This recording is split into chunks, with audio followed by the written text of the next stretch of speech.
I knew this was coming the moment I started making that Dossier video. I just can't help but be fascinated by this game. The world, the story, the style, and the gameplay, it's all phenomenal, yet at the same time, it can be incredibly divisive due to its rather bizarre way of going about things. Either way, I'm here now, and I think it's time I explain myself. This is Killer 7. A new generation of children will bring order to this age. You're a good friend, but unfortunately, our interest is not mutual. We both have become burdened with so much, and we don't have time for fun anymore. No, there's always time for fun. It's Friday night. Let's dance. I should point out now that, just for the sake of not spoiling anything, you can get that from my Dossier video, I'll be avoiding using as much footage as I can from later parts of the game.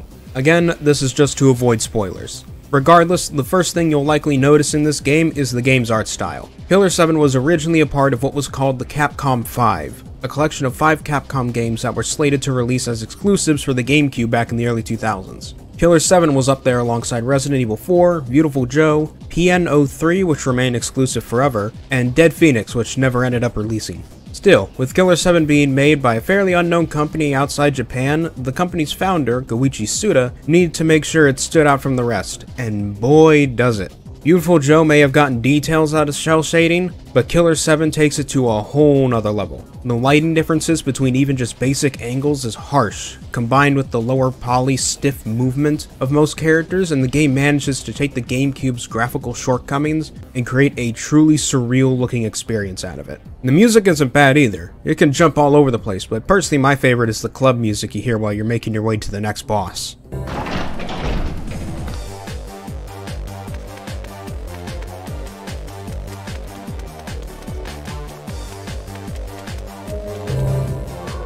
The sound design is wonderful though. I still get some jitters anytime I hear the Heaven Smiles laugh. After a while of playing, you start to get put on edge by it, and maintaining your cool in these moments can decide whether or not you win or lose. All in all, it's a wonderfully surreal, intense experience when it comes to the game's style. Some may feel it's dated, but I'm playing on the PC re-release where everything's been upscaled and I think it looks great. Now then, what is actually going on here?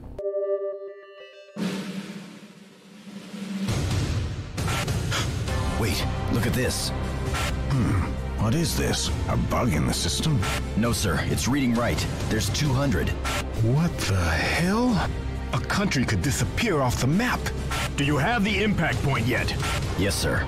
It's Japan. Now, I don't want to totally spoil things for you here. Again, I do that in my Dossier video. So I'll try to explain the story presented to you and not go too in-depth here. You play as Garcian Smith, a man who works on behalf of his boss, Harmon Smith, as an assassin based in Seattle, Washington. But Garcian is no ordinary assassin, no. It's made evident during the first mission that Garcian is so skilled because he's able to manifest the personalities of 6 other assassins, gaining them the popular name, the Killer 7. The Killer 7 have been hired on by certain members of the American government to take out another group called the Heaven Smile, a terrorist organization led by Harmon Smith's longtime nemesis, Kun Lan. The goal of the Heaven Smile is to bring an end to the world peace that was achieved during the 90s, by killing off the right people to bring war and chaos back into the world, and subsequently weakening the United States, allowing for a Japanese global takeover. Naturally, as you progress, you get hints that there's more going on here with pretty much everyone involved. How much of the truth you learn and what you do with this is, however, mostly left up to you.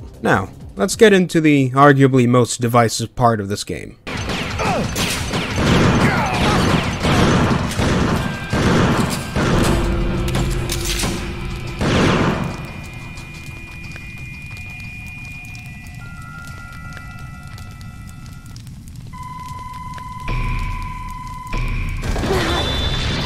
Simple. The gameplay is essentially what would happen if you turned a classic Resident Evil game into an on-rails shooter. You have to navigate a variety of environments to solve puzzles and progress to the boss while dealing with the Heaven Smiles that get in your way. And just like those classic games, the enemies respawn whenever you re-enter the area, and sometimes they'll even respawn if you just stick around there for 1 second too long.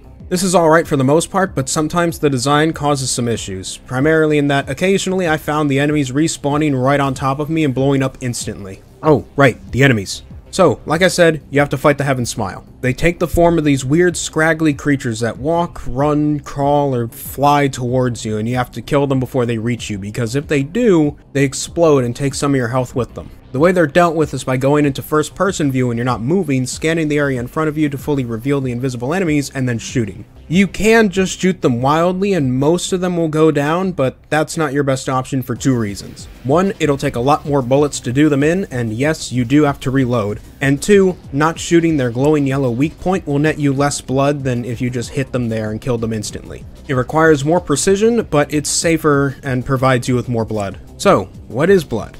Well, it's the main currency in the game. You collect it from killing Heaven Smiles and deposit it within the Harmon rooms by going to the TV. This blood can either be spent on upgrading the smiths, healing yourself in battle, or getting hints from Yoon Hyun. Personally, I wouldn't recommend ever getting the hints though. He gives you 1 hint to start out and then you have to spend blood for more, but usually his sample hint combined with context clues make for some pretty easy if roundabout puzzles.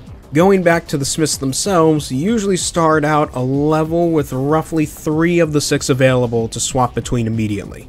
You have to awaken the others from the Harmon rooms throughout the level. And you'll need certain smiths to complete certain tasks too. Each smith has their own unique ability that can progress puzzles, such as Coyote being able to jump high and pick locks, Kaede taking down barriers, Mask destroying walls, Kevin going invisible, Dan being able to take out Mother Smiles, and Khan having super speed.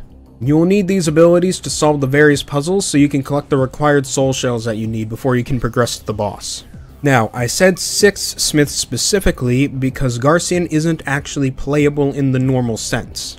Garcian is only ever available when you're killed. When you die, you're forced into selecting Garcian and you spawn in the closest Harmon room from which you have to get to where you died and collect the bloody bag that's waiting for you to resurrect them. It's a neat respawn mechanic, though sometimes I do wish I could just spend blood to come back immediately in the nearest Harmon room, as some of these enemies can just become annoying to deal with. Most of the time though, Heaven Smiles are more surprising than annoying. You can take a few hits, so getting caught off guard and ambushed is normal, but now you'll know where they come from next time. The boss battles are in a similar vein to that as well. They all seem very odd to start off, but most of the time you'll realize what's up, and that each encounter is actually pretty straightforward. No massive challenge here, just a lot of initial confusion.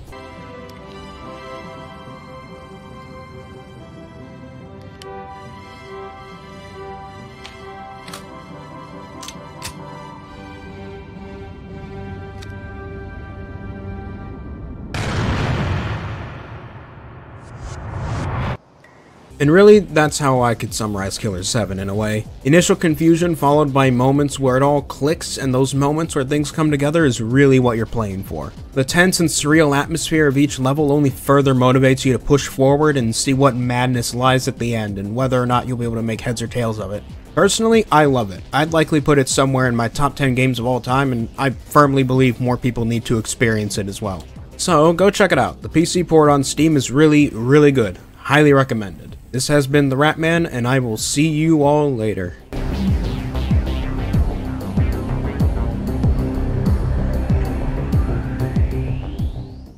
Lastly, a special thank you shout out for my Patreon.